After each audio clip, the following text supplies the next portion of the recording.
আমার চ্যানেলের পক্ষ থেকে সবাইকে আন্তরিক শুভেচ্ছা ও অভিনন্দন। আমি চলে আসছি নতুন একটি ভিডিও নিয়ে। আপনারা জানেন যে আমাদের আম, বেকার মুক্তি পরিষদের যিনি সভাপতি আছেন, আমাদের আতিক হাসান রাজা ভাই, তিনি গতকাল লাইভে আসছিলেন। তো লাইভে এসে সব কিছু তিনি ডিটেলস বলেছেন।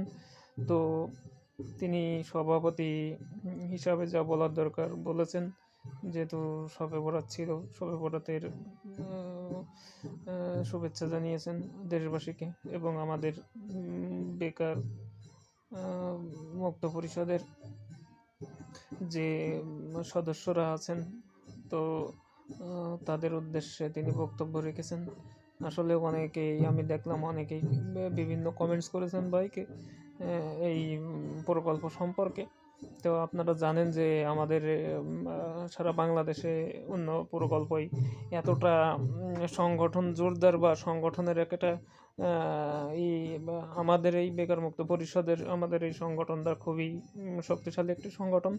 তো সারা বাংলাদেশে 137টা উপজেলায় আপনারা জানেন যে 2,37,000 কাজ করেছিল এবং তারা দীর্ঘদিন দুর্বিষহ অবস্থায় জীবনযাপন করেছেন। অনেকেই চাকরিতে আছেন, অনেকেই চাকরিতে নেই, এই অবস্থায় পড়ে আছে।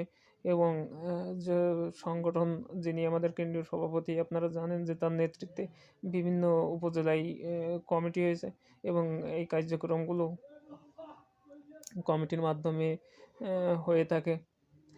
আসলে আতিক হাসান রাজা ভাই, তিনি যারা সহকর্মী যোদ্ধারা আছেন তাদের উদ্দেশ্যে একটি কথা বলেছেন যে আসলে ধৈর্যের ধরন আর মহত্বের লক্ষণ। আমাদের ধৈর্য ধরে লেগে থাকতে হবে, তাহলে আমরা সফলতার দ্বার প্রান্তে পৌঁছাতে পারবো। আপনারা জানেন যে প্রকল্পটি হচ্ছে কিছুটা সফলতার মুখ দেখেছিল, বা আমরা দেখেছিলাম সবাই।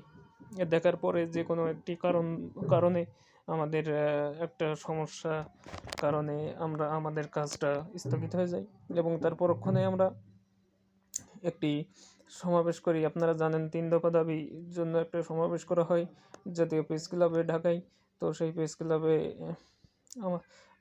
সমাবেশ হওয়াকালীন আমাদের অন্তর্বর্তী সরকার আশা দেখিয়েছিল বা তারা আশা দিয়েছিল, সেই অবস্থায় আমরা সমাবেশটি স্থগিত করছিলাম। 2 দিন করার পরেই আমাদের বলেছিল।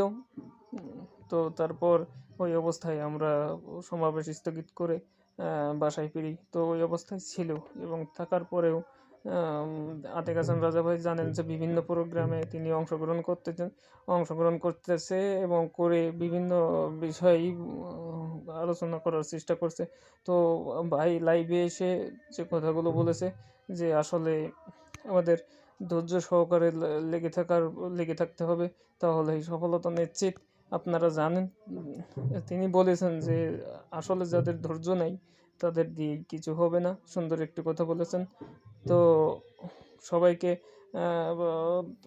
নমস্কার জানিয়ে আমি এখনকার মতো বিদায় নিচ্ছি আমার চ্যানেল থেকে এবং দেখা হবে নতুন একটি আপডেট নিয়ে। কথাগুলো শুনুন এবং ভিডিওটি না টেনে শেষ পর্যন্ত দেখুন। সবাইকে অনেক অনেক ধন্যবাদ।